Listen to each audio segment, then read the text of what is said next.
I got friends only wanna talk business. I got expensive, cause winning's expensive. I got expensive, cause winning's expensive. I've been reading all the war, and I've been shutting down the stars.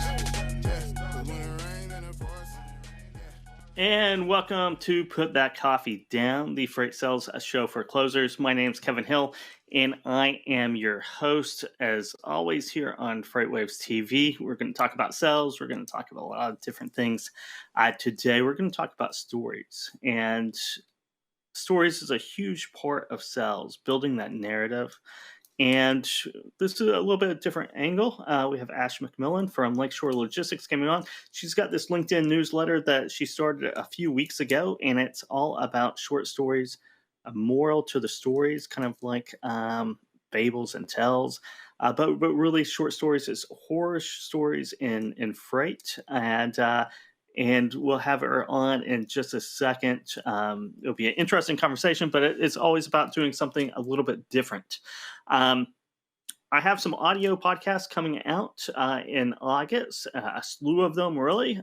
Starting off with Dr. Mark Manera, talking about driver health. And tidbit that he gave us was that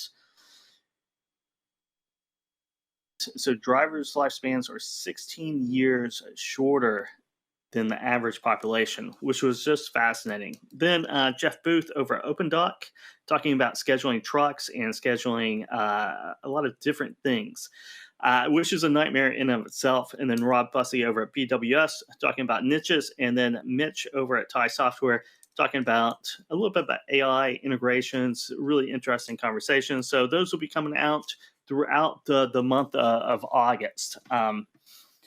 But that reminds me too, TIE Software, if we have the slate, we can throw up the Freight Tech 100, because I just wanted to mention that.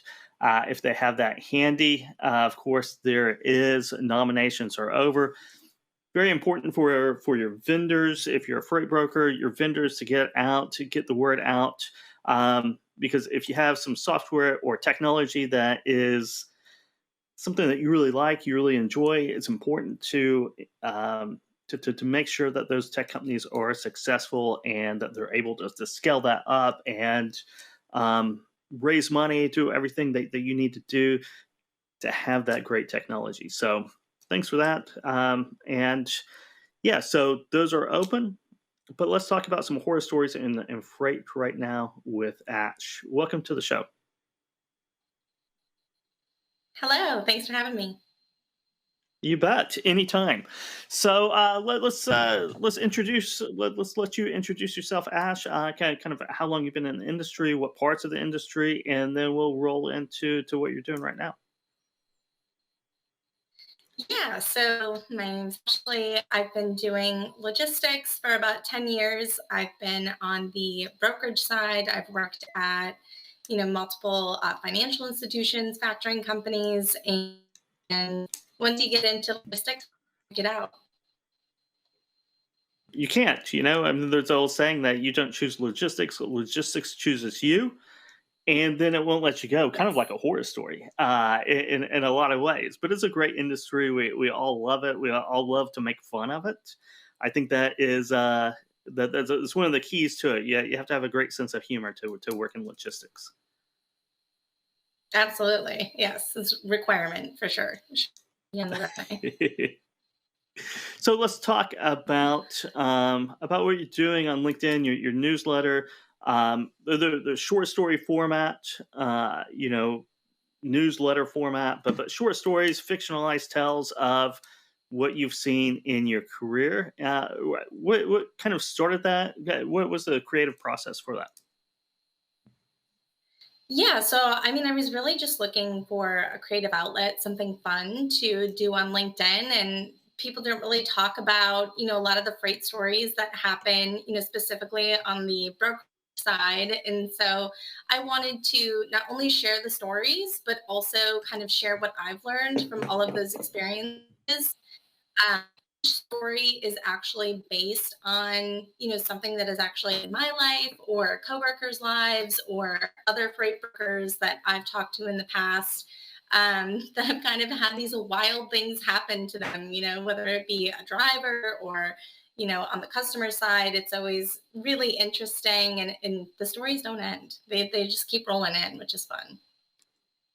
That they don't. It's something that's not in short supply in this industry, or good stories to tell, whether through fictionalized tales or around a happy hour crew on a Friday.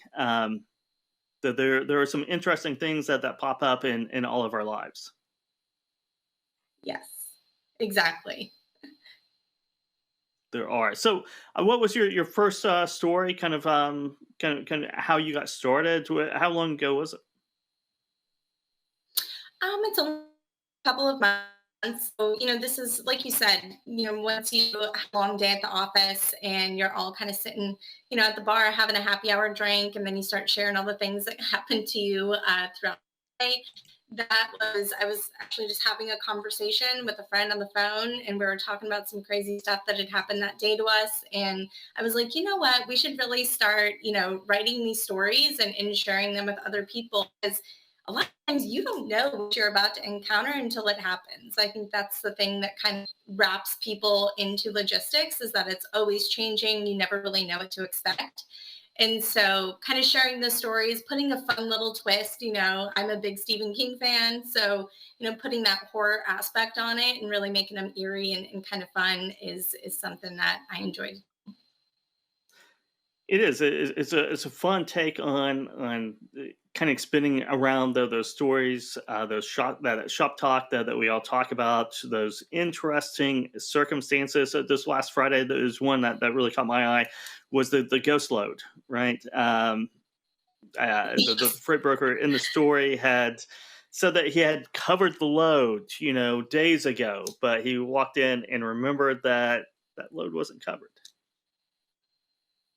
Yes, exactly. And it's those fun little nuances that kind of happen specifically on the sales floor, right? Internally in brokerage, a lot of people don't really get to see. You don't get to hear those specific stories. You get the wild driver ones, but or the shipper stories, but you don't get to really hear about the internal workings and the team dynamics that happen in brokerage. Now, is that something that really happened? Because I don't ruin the story, but I guess I am going to ruin the story, where it was all a big setup, where he had a reputation for doing these things, and his superiors were testing him out. Yes, this was a real story. And, there are really good freight brokers out there who don't always make the best decisions, right? And I think we've all been guilty of being put in a position or creating those positions for ourselves. So it really did happen, and it was very funny to witness. And it was that he actually did, really learn from that mistake and try to be a much better sales rep moving forward. So I thought it was a perfect story to kind of share, but definitely based on a true story for sure. So I'll put you on the spot. I'll put myself on the spot too. Have you ever done that before? I have never ghost booked a load, but I have, tendered out probably one too many. I used to be a procurement representative, so we would book, hundreds of loads, and I may have snuck a couple extra in there that luckily they were able to cover eventually. So I think we've all done Yeah, a some hundred. some sideways. Yeah, 100 loads at a time. It's hard to even keep track of that. I've been guilty of it a couple times. Early on, I was, you tell the customer, "Oh yeah, I have a truck," and then you're scurrying around for the next 3 days trying to find a truck. Yeah, or playing ping pong, whichever. Whichever, right? Or watching Barstool Sports or whatever freight brokers do on there. There's a few stories on here, leaving the freight brokerage world and really focusing on drivers. And you talk about nightmares in a freight broker seat. It's kind of your own nightmares of your own making in a lot of ways. But then you get out into the road, and that's where the real nightmares, where you don't really control. You control some of it, and one of the stories I found was really interesting, because it's something that I delved into. I haven't in a while, but I used to have a lot of interest in whenever, I think it was 2018, 2019, coercion. rule came out from the FMCSA or the federal government, um, fining freight brokerages and shippers for coercing drivers. And one of your stories focuses on that issue that we've all seen in freight brokerages. Yeah, and I think that one particularly, really resonates because, my dad was a truck driver. So, the safety of the drivers and just really keeping them understanding that as a broker or as a carrier sales representative, we really do have a responsibility to make sure that we are creating an environment for our drivers and the people that we work with that rely on us for their, livelihood, to make sure that they are being safe and that we're not pressuring them or pushing them to go beyond their limits just to get a load delivered on time. Everything we Do you say think and the that things that we talk to our drivers about really have implication and consequences if we take it too far. that they do? And I haven't been in a broker seat in 6 or 7 years. When we started out, we were talking about the same time, about 10 years ago. Is coercion still as prevalent as it was 10 years ago? Because I feel it was pretty prevalent 10 years ago. I think I've been really lucky to work for some reputable companies and people that strongly believe in driver safety. So for me, I haven't witnessed it. Everybody on my team has been, really great to hear stories from freight brokers and people not treating drivers respectfully and threatening them that they're going to lose business if they don't make something on time, but it's logistics and transportation. Delays are going to happen. And while we try to do everything we can to not have those delays happen, it's inevitable. So I think just having that understanding and spreading the awareness is probably the most important thing that we can do, as a industry altogether. I I do too, and hopefully the coercion rule has helped grow quite a bit, because not necessarily in the broker shops that I was in, but you'd hear from drivers. It's pretty prevalent, and other freight brokers. It's pretty prevalent, the coercive techniques. Or not really the techniques, but the coercion that just naturally happens in a lot of ways, or at least it did back then. A lot of, and I think your story touched upon both of these, is blacklisted and also short paying. Short paying. Yep. I've learned, not through personal experience, but through watching other people. You start short paying carriers for delays, and sometimes your load gets held hostage. I've had that happen a couple of times. I have too. I've seen that happen a couple of times. Yeah. We people in the office short paid a carrier one time, and then they called me off posting off a load board, and negotiating, and it went really well, too well. No questions were asked and stuff, and something was just off about it. But the guy finally opened up. He was like, "Oh, you're just too nice. I can't hold this load hostage, but you guys need to pay me." I'm like, "Okay, well, I'll pass on the word." But that used to be kind of the double brokering and fraud. That's the kind of stories I feel like this, and you can correct me if I'm wrong, please do. Is like 10 years ago, you had these one-off artists, con artists, who were out operating pretty independently, and you'd have an alert here, an alert there, and you kind of had to be careful. And double brokering was happening, sometimes not legitimately, but where it wasn't fraudulent. But we're talking to a lot of people now. It seems like it's more organized, and there's more fraud rings set up that are very sophisticated, and it's just become a completely different problem in the industry. I completely agree. From our standpoint, it used to happen, like you said, once in a while. You'd cross it, you would get somebody that was pulling some funny things, and they were smaller types of fraudulent activities, trying to get Fuel a fuel advances, advance, right? quick $500,000. Yeah. And now it's daily. we're dealing with it daily. We are fielding carrier requests daily from these fraudulent organizations, and they go deep and they are organized. And you can do as much due diligence as you possibly can and still end up getting double brokered.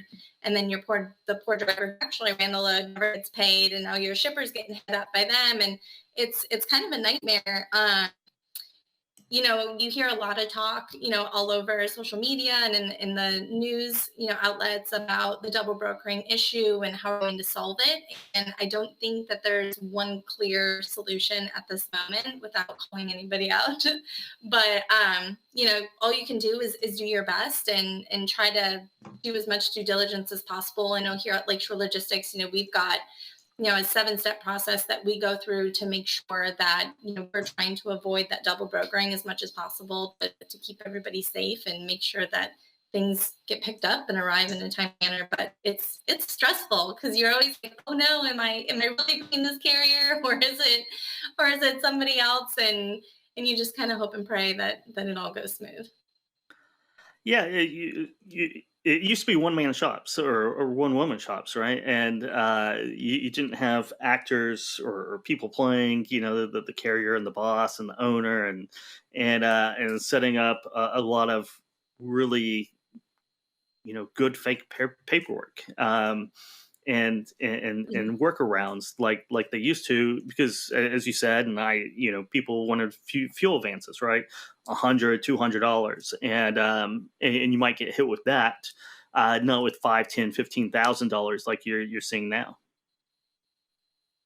Yeah, exactly. Yeah, the dollar amounts have definitely gone up.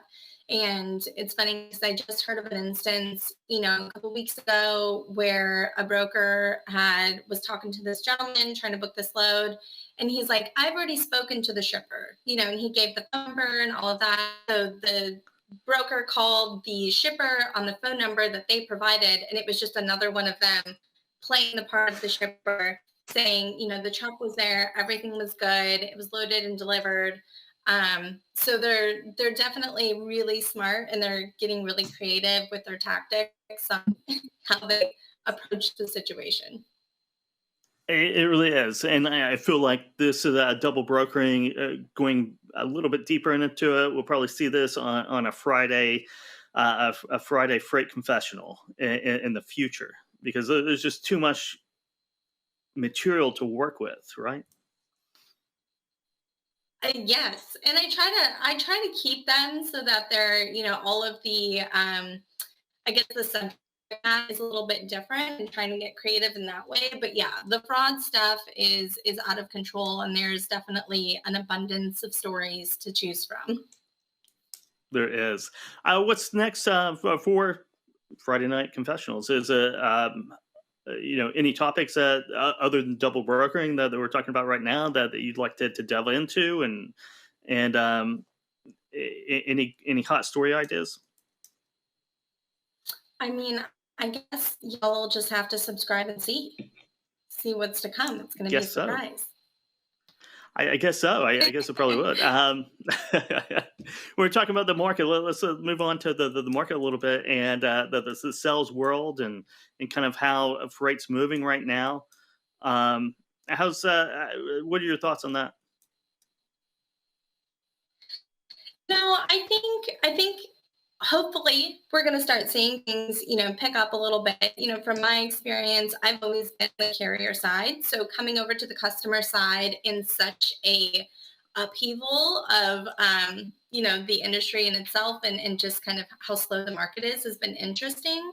But I will say, the conversation, just like having conversations, is really the best thing that you can do as a new customer sales rep in this type of industry. Learning as much as you can, being as much value as you can be to the people that you are reaching on, and understanding those boundaries. Because I can't tell you how many times I've heard, just this alone, like I get 35 to 50 calls a day from sales reps trying to, be our logistics provider. And so you have to be understanding, and you have to honor those boundaries. And I think that's really what's going to, kind of have you stand out in the later, when things start picking up.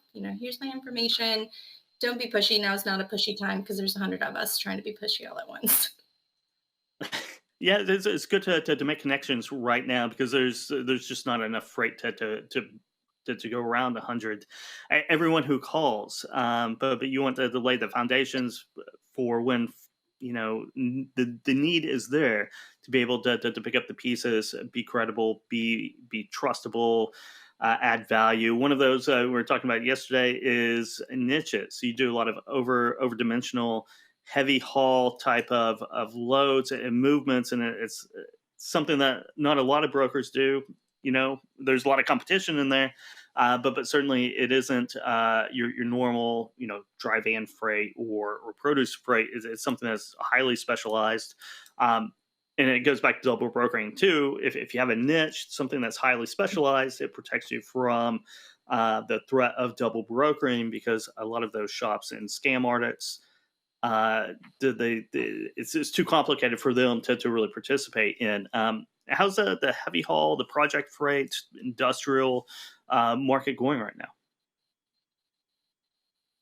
Yeah, I mean, I would say that that's probably the most stable market, that I've been able to kind of delve into. And like you said, the fraud isn't as prevalent there, so it's a lot easier. I get to rest a little bit easier at night, knowing that I not only do we have our asset side of carriers that helps out with that, but also we've got a really great network of carriers that are specialized in this type of freight and equipment.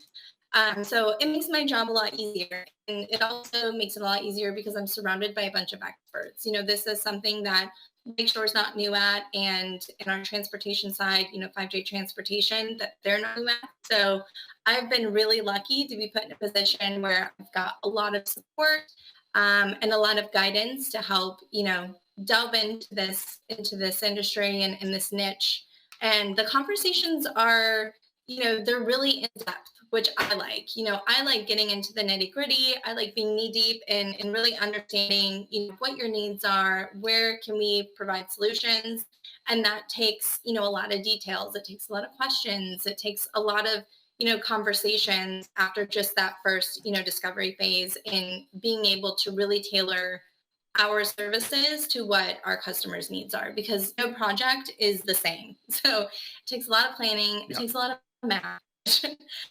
And I get a lot of help for that. But yeah, it's been fun, and it's been really interesting to learn about it, and I'm grateful for the opportunity to have the experts I have around me. Perfect. Well, thank you very much, Ash, for coming on the show today. Uh, where does the audience go to find Friday Freight Confessionals? It's LinkedIn. Does it have its own newsletter page? Is there a URL? Is there's something that you can direct people to, or maybe just yourself on LinkedIn? Yeah, I would direct you to find me on LinkedIn. You can go to the newsletters tab, and you can see all of the newsletters that have been revealed so far. And then every Friday, I post them on my network. So if you want to connect, shoot me a connection request, and see them pop up every Friday around 8 in the morning Eastern time. I think that's normally when I Okay. post them. Perfect. And this Friday, do you have a topic or a general theme that you'll be exploring? A teaser? I haven't really thought about it yet. I like to write them the morning of, because yeah, I just let the creative juices flow. I get my Cool. coffee and I just kind of start writing and let it see where it takes me. Hey, I'm the same way. Wait until the last moment, and that adrenaline kicks in, and you get something Yeah. special. Yeah. Yes, Well, pressure. thank you again. Work well under pressure. Thank you again for joining us today on Put That Coffee Down. Cool. Thanks, Kevin. You bet. Thanks, Ash. And that is Ash McMillan, author of Friday Freight Confessionals, a new newsletter that's popped up here on LinkedIn. Go LinkedIn, find Ash, connect with her, find Friday Freight Confessionals, subscribe to that. It's an enjoyable read on Fridays. There's a lot of stories in the freight brokerage world, a lot of strange ones as well. So there's a lot of material to choose from. We kind of have our own war stories that we tell each other about certain situations, and it's always fun, entertaining. Not necessarily entertaining as you go through them sometimes, but entertaining to sit around and talk about. So, great short story series there. Mentioned the audio podcast coming out on Put That Coffee Down. You can subscribe and find those on our podcast channel, as well as Freightcast. I forgot there's one more that I recorded last week with Brent Warsuga, talking about the hiring market, which is very interesting. And as always, he gave me some great buzzwords to go forward. So I'll be using those in the futures once I get that out and published. But for this week, I Put That Coffee Down. That's going to wrap it up. And we'll see you next week here on FreightWaves TV, 12 p.m. noon. Go out, make some sales and margin. I got friends only wanna talk business. I got expensive, cause winning's expensive. I got expensive, cause winning's expensive. I've been reading all the war, and I've been shutting down the stars.